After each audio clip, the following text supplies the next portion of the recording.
Hola, buenas tardes. Gracias por la invitación a la Sociedad Argentina de Hematología. Y en estos próximos minutos vamos a hablar en novedades en el tratamiento del linfoma folicular. Estos son mis conflictos de interés, no tengo ninguno con respecto a esta charla.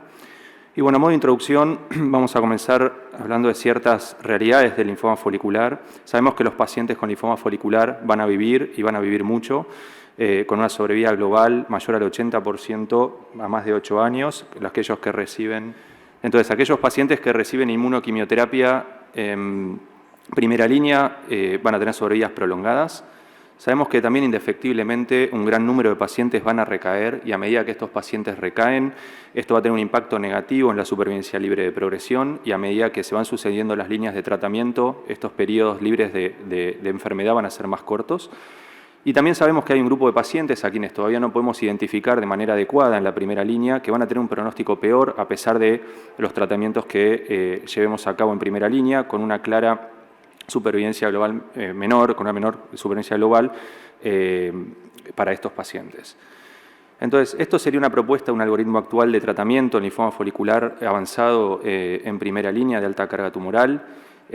Podemos hacer un tratamiento a base de inmunoquimioterapia, ya sea con alguno de los anti-CD20 aprobados, rituximab o obinutuzumab. En Estados Unidos tenemos aprobado la combinación de R-lenalidomida. Posteriormente a estos pacientes se les va a realizar un mantenimiento también con rituximab o obinutuzumab. Y estos pacientes que recaen, digamos, nuevamente, si no han estado expuestos a inmunoquimioterapia en primera línea, se pueden utilizar algunas de las combinaciones en primera y en general alternando el citostático que no se utilizó en primera línea. Aquellos pacientes que recaen tempranamente se considerará un trasplante autólogo por ser pacientes de alto riesgo. También la consideración de mantenimiento en este grupo de pacientes en segunda línea es una pregunta abierta hacia todos los pacientes. Y también, que tampoco está aprobado en Argentina, la posibilidad de utilizar un esquema libre de quimioterapia a base de rituximab y lenalidomida. Y ya en una tercera línea, en principio en Argentina tenemos aprobada una droga, que es el idelalisib, y otras posibles combinaciones a considerar, que serán las que desarrollaremos a lo largo de la charla. Entonces, a modo de resumen, sabemos que la inmunoquimioterapia, digamos, es el tratamiento de elección en primera línea y a lo largo de estos 4 trabajos pivotales que compararon distintos esquemas de inmunoquimioterapia, sabemos que el R-CHOP en principio es el que tiene el mayor perfil digamos, entre eficacia y seguridad a comparación de RCBP y esquemas a base de mitoxantrona y fludarabina. Posteriormente, digamos, 2 estudios, fase 3, evaluaron la combinación de bendamustina, digamos, con rituximab contra inmunoquimioterapia, teniendo algunos resultados poquitamente discordantes, pero básicamente siendo que la rituximab bendamustina muestra una mejor supervivencia libre de progresión que el R-CHOP en el estudio STIL, mientras que en el estudio BRIGHT esto fue, digamos, similar y sobre todo con un perfil de toxicidad diferente que el R-CHOP. Y por último el estudio Gallium, ¿no?, que comparó la utilización de ovino o rituximab con quimioterapia, dando que el obinutuzumab con quimioterapia se asociaba a mayor supervivencia libre de progresión e incluso con mayor grado de enfermedad mínima residual negativa con ovinoquimioterapia. A modo de esto ya tiene algunos años, y si bien no está aprobado en Argentina, es interesante discutir la combinación en primera línea de rituximab y lenalidomida, y esto fue evaluado en este estudio fase 3, randomizado de pacientes naïf de tratamiento, donde se los randomizó a R cuadrado o R quimioterapia y posterior, digamos, mantenimiento. Y si bien este era un estudio que resultó ser negativo, porque era un estudio que buscaba evidenciar la superioridad del esquema experimental, digamos, vemos que las tasas de respuestas han sido similares para las 2 ramas de tratamiento y lo mismo en la supervivencia libre de progresión, lo cual lo hace un esquema, digamos, atractivo a considerar en algunos pacientes que o no quieren recibir inmunoquimioterapia o tienen alguna contraindicación para recibir inmunoquimioterapia, o algunos pacientes más ancianos y frágiles, dado que la tasa de eventos adversos y el perfil de toxicidad fue favorable para rituximab lenalidomida. En la segunda línea, el estudio Gadolin, digamos, aprobó o comparó, digamos, la utilización de obinutuzumab bendamustine versus bendamustine, observando una mejoría franca en la supervivencia libre de progresión, casi el doble para aquellos pacientes que recibieron la rama experimental, y también en el seguimiento alejado y en la última actualización del estudio se puede observar una, digamos, también mayor supervivencia global, lo cual esto ha llevado a que sea un esquema de tratamiento aprobado, digamos, para pacientes, digamos, recaídos a una primera línea, y el cual también está disponible en nuestro país. A punto de partida de dos estudios fase 3, digamos que se compararon la utilización también de estos esquemas libres de quimioterapia, en este caso el estudio AUGMENT, que es un estudio que no incluyó pacientes refractarios a rituximab, pero vemos que es un estudio que comparó R cuadrado versus rituximab placebo, mostrando un beneficio claro en supervivencia libre de progresión y así también en tasas de respuestas globales y tasas de remisión completa para la rama, digamos, experimental. En cuanto al perfil de seguridad, digamos, no es muy distinto a lo que ya habíamos visto para rituximab lenalidomida, fue más frecuente, digamos, la neutropenia febril y las infecciones, y hubo similar incidencia de eventos adversos trombóticos y de segundas neoplasias entre las dos ramas, y este estudio llevó junto al estudio Magnify a la aprobación, digamos, del R cuadrado para pacientes que han recaído, digamos, a 2 líneas de tratamiento en Estados Unidos. En nuestro país todavía no está disponible. Y lo interesante del estudio Magnify, que es un estudio también fase 3, digamos, que randomizó, digamos, los mismos esquemas de tratamiento, es que este estudio incluyó pacientes de un peor riesgo, ¿no? Digamos, casi un tercio de la población eran refractarios a rituximab y más de un tercio de la población habían presentado recaídas tempranas al primer tratamiento, y vemos cómo, digamos, en los objetivos primarios de respuestas globales, digamos, y tasa de respuestas completas del esquema, digamos, experimental, se asoció a casi las mismas tasas de respuestas globales que la población general del estudio. Este análisis no incluye la parte de la randomización, eso todavía no ha completado reclutamiento, se está llevando ongoing, pero vemos que es un esquema también muy atractivo en aquellos pacientes que, digamos, tienen un perfil de alto riesgo o que han recaído tempranamente o que son refractarios a rituximab. Una pregunta que queda abierta es posteriormente qué hacer con estos pacientes, dado que no contamos con datos sobre trasplante posterior a rituximab lenalidomida. Y adentrándonos un poco más en las nuevas estrategias del linfoma folicular, en este gráfico lo que intentamos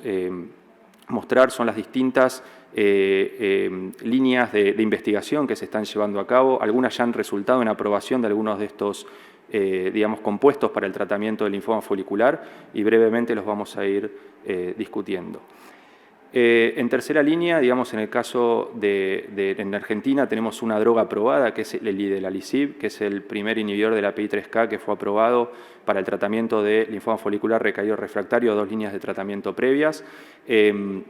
Estados Unidos contamos con otros 3 compuestos más, pero a modo de resumen, lo importante, digamos, es que son terapias que aún no han encontrado un nicho, digamos, adecuado o claro para el tratamiento y el manejo de estos pacientes, sobre todo porque vemos que la tasa de respuestas globales ronda alrededor del 50% para cualquiera de estas 4 drogas, con una muy baja tasa de respuestas completas y una sobrevida libre de progresión, la verdad que escasa, ¿sí?, de 10 meses, 11 meses, y un perfil de efectos adversos grado 3 o más bastante importante, ¿no? Y esto ha llevado que incluso las tasas de discontinuación del tratamiento sean elevadas. Fíjense que incluso el perfil de efectos adversos es distinto al de los clásicamente descritos para la inmunoquimioterapia, incluso con emergencia de efectos adversos como neumonías por gérmenes oportunistas o reactivación de SMB, digamos, que hacen que estos compuestos digamos, sean de difícil utilidad en la práctica clínica. ¿Qué se ha llevado a cabo para intentar mejorar esto? Mejorar la especificidad y la tolerabilidad, y esto ha llevado a la utilización de drogas como el Parsaclisib, digamos que es una droga que es más específica, digamos, de la PI3K, de la isoforma delta. Vemos que ha logrado, está en este estudio, digamos, que es un fase 2, mejorar las tasas de respuestas globales, todavía con una tasa de respuestas completas bastante escasa y una sobrevida libre de progresión de 16 meses. O combinarlos, digamos, en este caso el estudio Cronos 3, que combina con palbociclib rituximab versus rituximab placebo, que ha mostrado superioridad, digamos, en cuestión de supervivencia libre de progresión con respecto a la rama control, pero nuevamente una tasa alta de discontinuidad por efectos adversos severos. Entonces, esto todavía es un grupo de drogas que todavía no tienen un nicho claro para el tratamiento. Nuevamente, en Estados Unidos se ha probado recientemente el primer inhibidor de STH2, ¿sí? Que es un gen que participa, digamos, a nivel del centro germinal en la oncogénesis y, digamos, se expresa de manera bastante estable a lo largo de toda la transformación del linfoma folicular. Y este inhibidor del STH2, el tazemetostat, se aprobó a partir de un estudio fase 2, un estudio abierto de 100 pacientes que digamos, se les daba una dosis de 800 miligramos cada 12 horas, cuyo objetivo principal era la tasa de respuestas globales. Como era esperable, digamos, las respuestas globales, la tasa de remisión completa y los outcomes de sobrevida libre de progresión y de duración del tratamiento fueron mejores para el grupo de pacientes que presentaban la mutación del STH2, pero también, importante, digamos, se mostró eficacia de la droga en aquellos pacientes que no la mostraban. Y esto ha llevado a que la aprobación, por lo menos en Estados Unidos, incluya también a pacientes que no portan la mutación del STH2, pero que no tienen otra alternativa de tratamiento. Y el segundo punto importante es que nuevamente una población de pacientes de alto riesgo, con una alta tasa de pacientes refractarios a rituximab, doble refractarios o con progresiones tempranas. Un perfil de efectos adversos muy tolerable, principalmente efectos adversos hematológicos y con muy poca tasa de discontinuidad del tratamiento. El futuro, nuevamente, se están evaluando y están ongoing trials de combinación, digamos, tanto con rituximab como con R cuadrado. Los anticuerpos monoclonales, sí, anti-CD79B, simplemente para mencionarlos, un estudio, digamos, fase 2 que evaluó polatuzumab, rituximab o pinatumumab, rituximab en pacientes,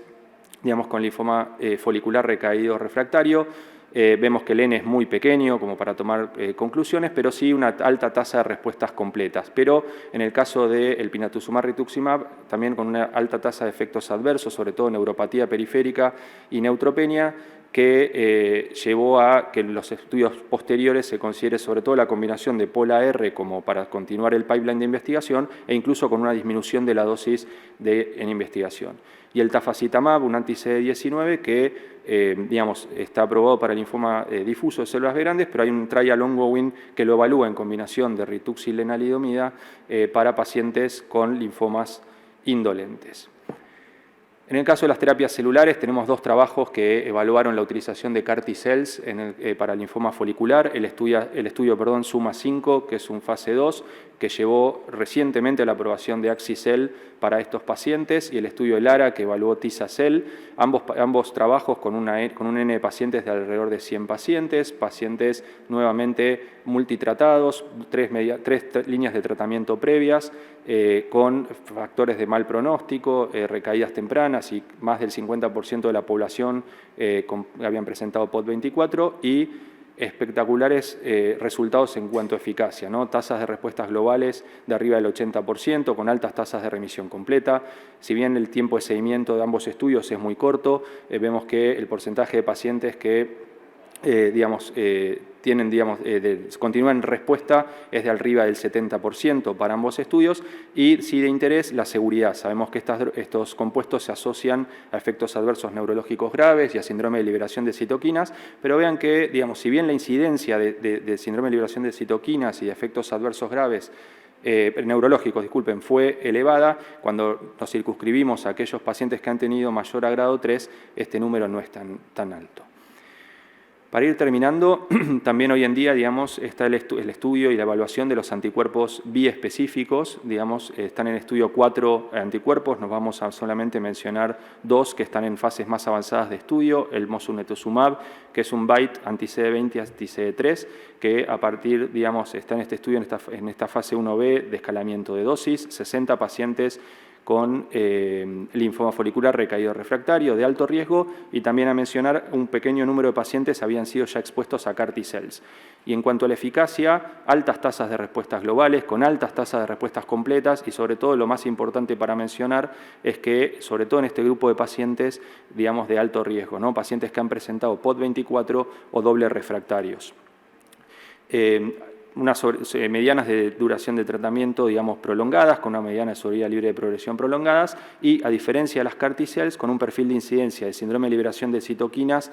más bajo y casi no presentaron eventos adversos neurológicos grado 3 o más. En el caso del epcoritamab, solamente para mencionar, es una forma subcutánea, es un trabajo que incluyó muy pocos pacientes, 12 pacientes con linfoma folicular, pero altamente politratados y más del 80% refractarios a la última línea de tratamiento y nuevamente altas tasas de respuesta globales con altas tasas de remisión completa y un perfil de seguridad muy tolerable y muy aceptable, siendo que la mayor parte de los efectos adversos se presentaron en aquellos pacientes en contexto de presentaban un síndrome de liberación de citoquinas, siendo los otros efectos adversos más frecuentes los hematológicos. Y por último, digamos, hoy en día la inmunoterapia también ha llegado al tratamiento o al estudio en el tratamiento del linfoma folicular, y aquí les presento un pequeño trabajo de una droga que es un anti-CD47, el magrolimab. El CD47 es una proteína transmembrana que inhibe, digamos, la fagocitosis mediada por macrófagos y la citotoxicidad mediada por células presentadoras de antígenos, y este anti-CD47, digamos, lo que hace es bloquea a este inhibidor de checkpoint. Entonces, este es un trabajo que nuevamente muestra una alta tasa de respuestas globales, alrededor del 70% de los pacientes, una población de pacientes que la totalidad de los pacientes habían sido refractarios a rituximab. Es un estudio fase 1B y fíjense que únicamente, como mencionar, como efecto adverso on target de la droga, la aparición de anemia, que es transitoria, en general es durante las primeras infusiones y posteriormente se recupera. Entonces, a modo de conclusión, el espectro de tratamiento del linfoma folicular ha avanzado en los últimos años con la incorporación de nuevos agentes en la primera línea y en los recaídos refractarios. La incorporación de obinutuzumab mejoró la supervivencia libre de progresión en comparación con el rituximab. El uso de R cuadrado en primera línea, si bien nuevamente no lo tenemos aprobado en la Argentina, es un tratamiento eficaz con un perfil de toxicidad para un grupo de pacientes mayores o con comorbilidades, y las nuevas terapias han mostrado efectividad en poblaciones de pacientes de mal pronóstico, como aquellos que han presentado recaídas tempranas. Y algunas preguntas abiertas es si debemos tratar a todos los pacientes con linfoma folicular de la misma manera o cómo secuenciamos el tratamiento para un paciente en particular en ausencia de estudios que evalúen una terapia adaptada al riesgo o biomarcadores en la primera línea que nos permitan estratificarlos adecuadamente. Y bueno, el futuro es prometedor. Muchas gracias.